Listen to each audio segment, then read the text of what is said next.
Alright, grab your tea, let's get started. So this is my rectangle after I've done my 11 rows. Now the point of this as a starting point is for your shoulder. So this for me measures about 6¼ inches. So if you would like your shoulder to be a little longer, please by all means keep adding and measuring until you get your shoulders to a place that you like, or a place that best fits your body type. So once you've done all of that and you've completed all of your rows for this portion in order to get to a shoulder space that you like, we'll begin to connect the sides. So I'm going to use a contrasting color so that you can see here better.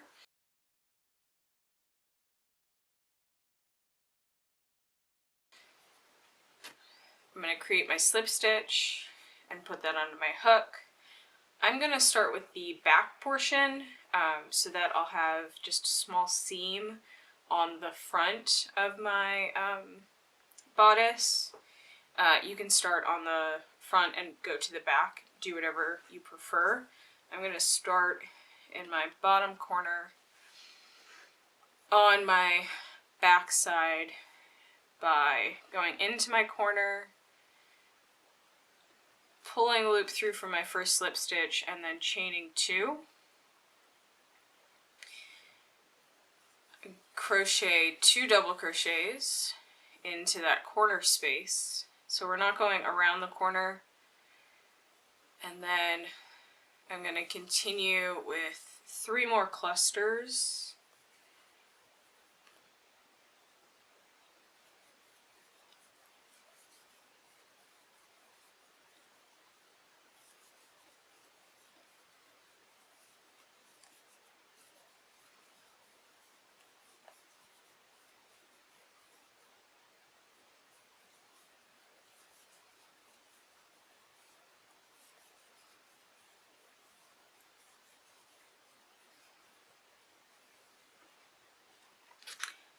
So I've got 4 clusters here that I'm going to work with, and that measures about 4 inches.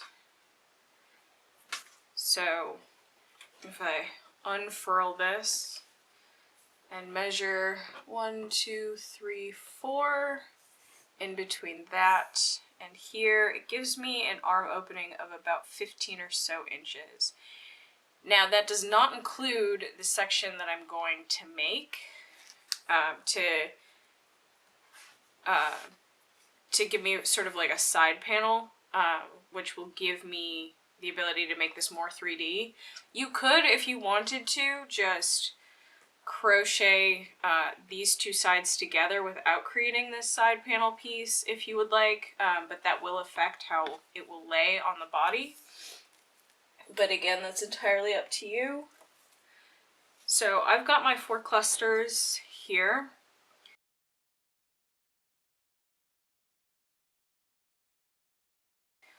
I'm going to chain 2, turn my work, and so this chain 2 will chain 3. So I've got my double crochet and my extra stitch, so that way I have a place to crochet into when I'm coming back for my 3rd row. So chain 3, put your granny cluster in the space between the 2 clusters, and then crochet all the way across.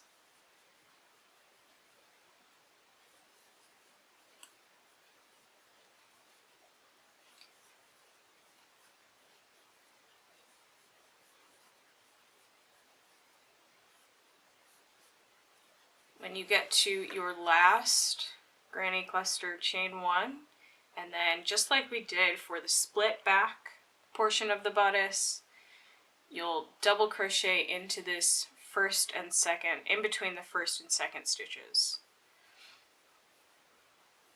and that gives you a space to work within for the return pass. So now I've got a cluster 1, a cluster 2, a cluster 3, and a cluster 4. So as we work the rows, you'll have 4 clusters, and then 3, and then 4 again, and then 3, and so it will alternate, and that will give you a nice square space, or a nice square band. I've chained 2 here. I'm going to crochet 2 double crochets into that space. That gives me my first cluster. So when we start our row, it's just 2 double crochets into this space instead of 3 to start the cluster, because your chain 2 acts as your first stitch. Crochet your clusters all the way across.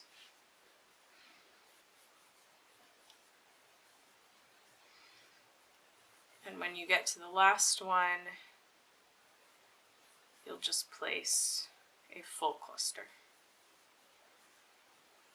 Chain 3, so that's your 4 clusters for your third row. Turn the work. You've chained 3, and then we'll do our first cluster in between our first and second, and crochet all the way across.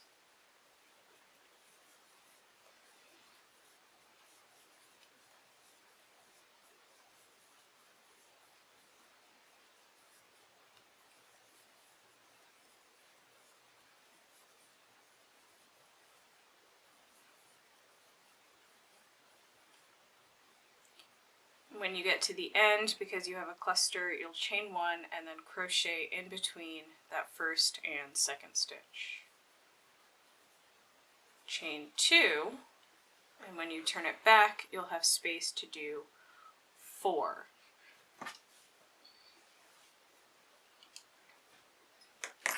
So that's what that looks like so far.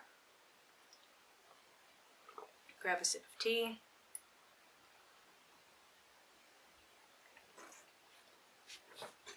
I'm going to do 8 rows to start off with. Again, I'm making a small or a size 4 dress, but keep going until you've got something that is comfortable for you. This also adds to your bust measurement, so whatever your bust measurement is, you can sort of make up for whatever you're adding that on to the sides. So keep in mind that you're going to do this on both sides. So I've got this 8 rows. I'm going to keep going until I've got my 8, and then I'll connect it to the front here, and then I'll do the same thing on the other side. I'll crochet my 8 rows and then connect it here to the front on that side. So that adds to your bust measurement. So instead of making the bib portion bigger, you can sort of get away with adding a bit of space underneath the arm.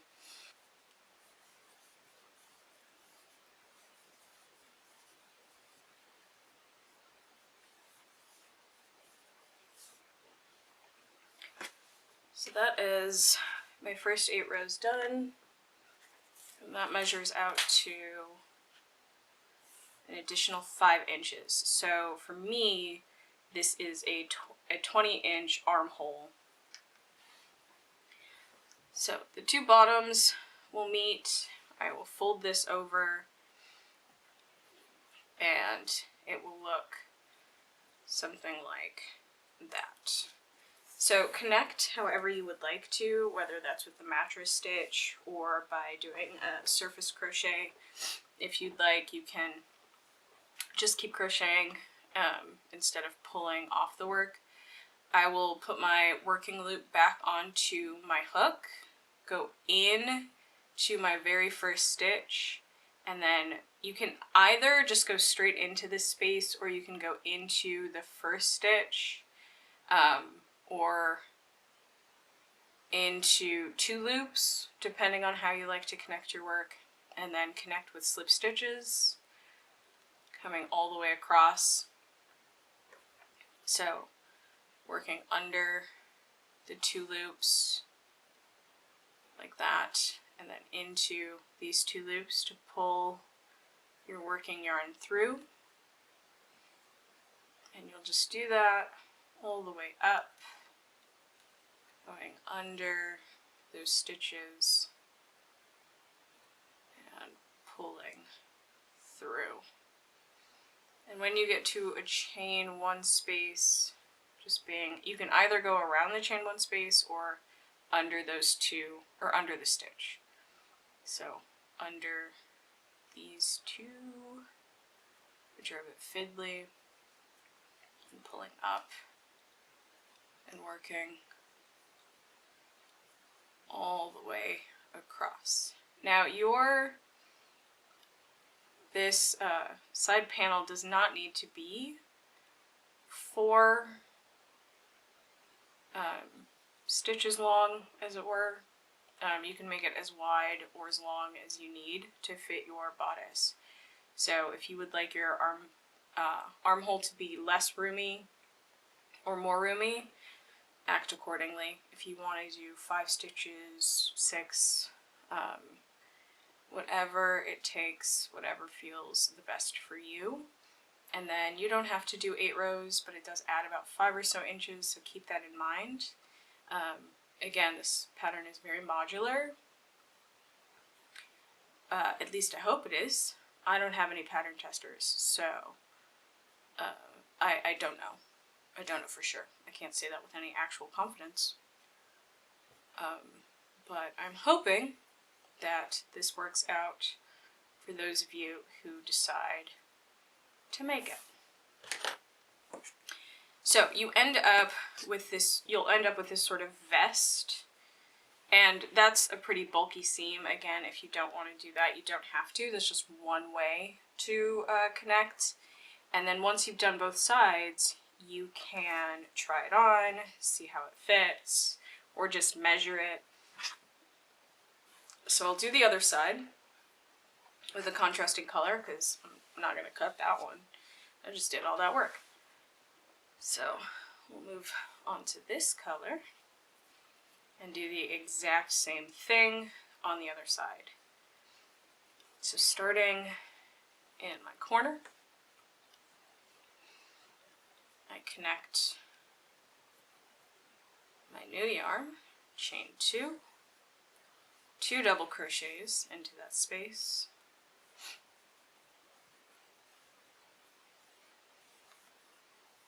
I want 4 clusters, roughly.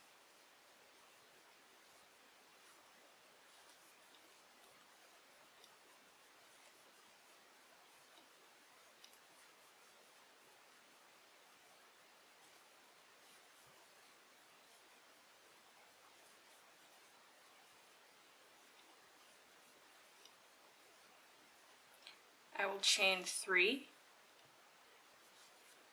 and turn my work.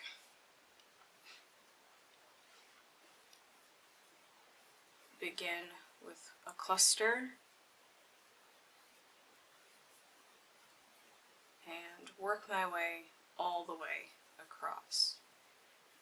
Again, this alternates between 4 clusters and 3 clusters with 2 bookend spaces on either side.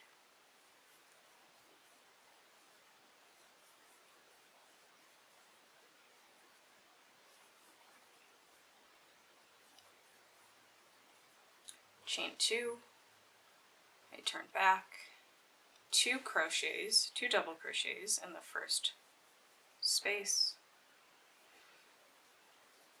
followed by 3 clusters all the way across.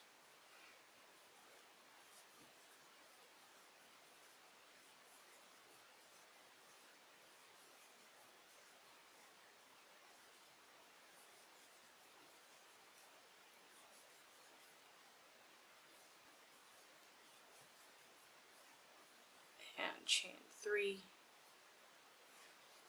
to turn the work again.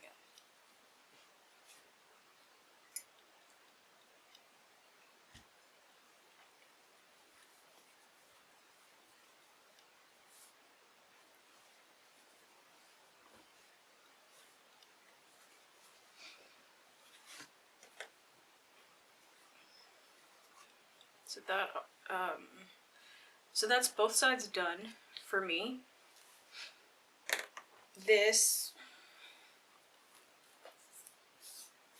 So if I just measure the bottom, I come up with about 14 inches. That means 28 inches for just the center portion. And once I add on these two sides, I come to about 19 and a half for the front. So just under 40 inches for the bust. If this needs to be smaller or larger, again, keep that in mind as you are making your modifications.